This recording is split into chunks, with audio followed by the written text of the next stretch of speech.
Mwanamichezo, ni siku na masaa machache zimesalia ili tuweze kutamatisha na kukamilisha mwaka wa 2025. Umekuwa ni mwaka wa ajabu, mwaka ambao tumeshuhudia na kuiangaza yaliyo mengi zaidi yakiwa yanajiri. Lakini yote kwa yote ni jambo la kuendelea kumshukuru Mwenyezi Mungu tukiwa wazima wa afya. Na binafsi mimi napenda kukutakia heri ya mwaka mpya, mwaka 2026 ukawe mwaka wa mafanikio kwa sisi sote ambao tunamtegemea na kumwamini Mwenyezi Mungu zaidi. Nadhani atatufikisha salama katika mwaka 2026 na hatimaye pia atatimiza ndoto za malengo yetu. Karibu katika wakati mwingine mwanamichezo, tuyajadili, tuyamulike na tuyatazame yaliyo mengi zaidi yenye ufanisi na ubora wa hali ya juu. Bwana, taarifa kubwa ambayo tunaitazama ndani ya Simba ni wakati ambao tayari CEO wa Simba Sports Club Madam Zubeda Sakuru tayari amepokea report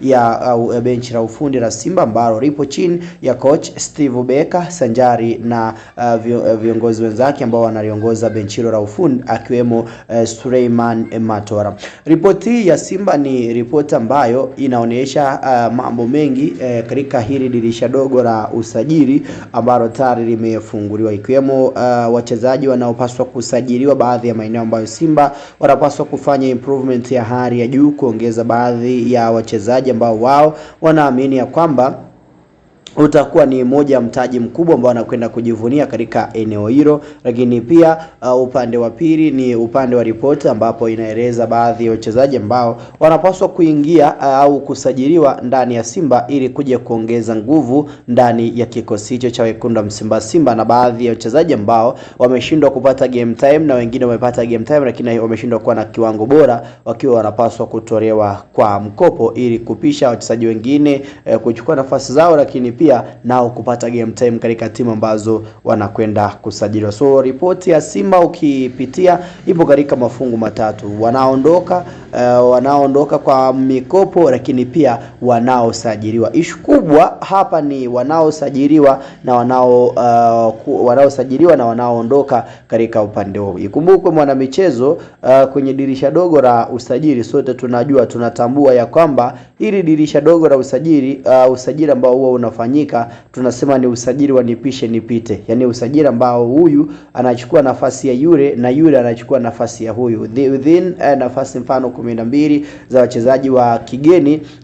Ili kumsajili yoyote wa kigeni unapaswa kumtoa mmoja ili mmoja pia naye apate nafasi. Ndivyo ilivyo katika maeneo yote ambayo usajili wa dirisha dogo huwa unafanyika. Sasa takriban inakwenda wiki ya pili tangu kufunguliwa kwa dirisha dogo la usajili, na siku zikiwa zinazidi kukimbia kasi, kila mmoja akiwa na mipango yake ya kuhakikisha kwamba anafanya improvement kwenye kikosi, anaingiza baadhi ya wachezaji ambao anaamini ni mtaji mkubwa, anaingiza baadhi ya wachezaji ambao anaamini ya kwamba ana uwezo wa kuitengeneza timu yake pakubwa na kuifanya timu kuwa imara. Hiyo ni moja ya sehemu kubwa ya wengi, na kila mmoja kila ambacho anakisubiri kwa hamu kubwa na katika nafasi yake, ili moja kwa moja kuidazama timu ikiwa katika sehemu ya usanifu, ushindani, uweredi na ubora uliotukuka katika eneo hilo. Sasa usioyajua nyuma ya pazia ndio ambao unapaswa kuyajua, na ndio ambao pia unapaswa kuyatambua kama sehemu ya ubora mkubwa zaidi.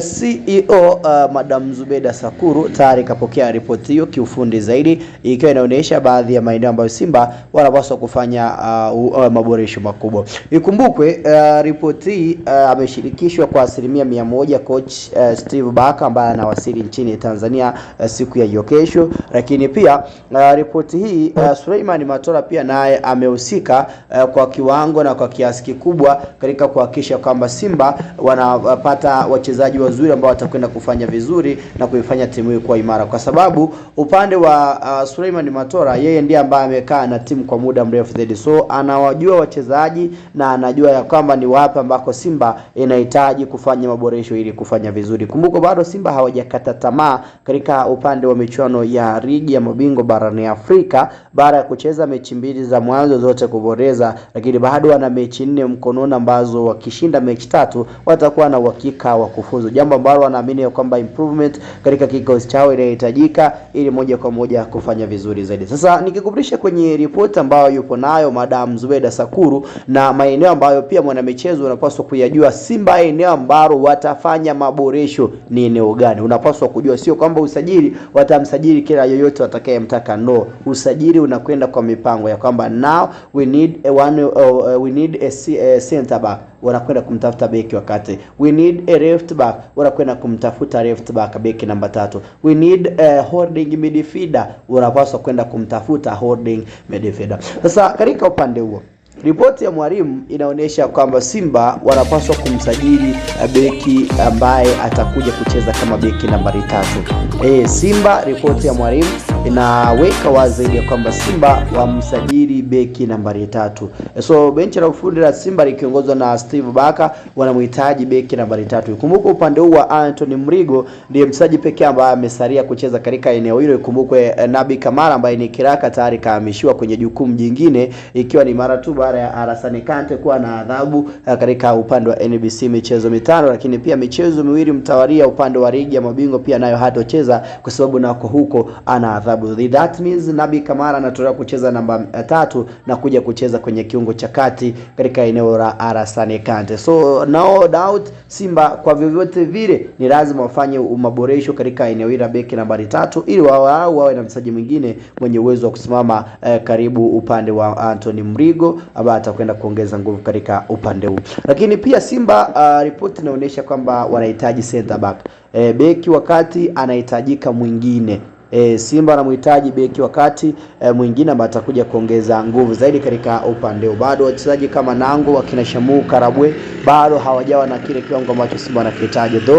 Simba anamhitaji beki mwingine ambaye atakuja kuongeza nguvu katika eneo hilo. Lakini eneo jingine kwenye ripoti linaonyesha safu ya kiungo cha ukabaji. Simba pia inamhitaji kiungo mkabaji mwingine ambaye atakuja kuongeza nguvu katika eneo hilo la kina Yusuf Kagoma, akina Alassane Kante. Lakini pia ripoti inaonyesha Simba kumsajili winga mmoja.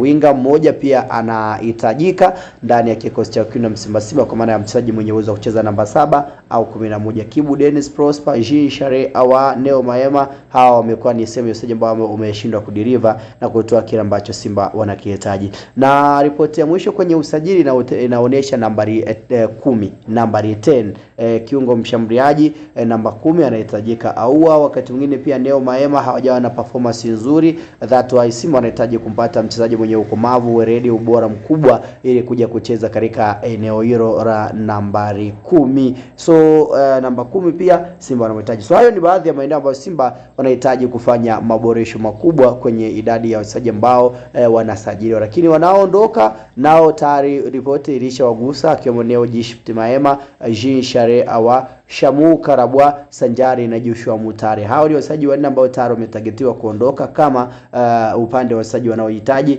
watakuja kusajiliwa ndani ya kikosi cha kuna Simba kama wachezaji wa kimataifa. Lakini wachezaji wazawa ni Juma Radaki Chasambi, Awesu, Mzamiru Yasin, Sajari na mwamba anayejulikana kwa jina Vedastus Masinde. Huyo pia naye ni sehemu ya wachezaji ambao wana nafasi ya kuondoka katika upande. So hiyo ndio report maalum ambayo tayari imeandaliwa upande wa Simba Sports Club katika dirisha dogo. Pengine upande wako ripoti hii unaizungumzia vipi kiufundi zaidi, namna ambavyo imekaa? Maoni yako ni muhimu, lakini pia usahau kusubscribe ili kwanza kupata taarifa zote zaidi.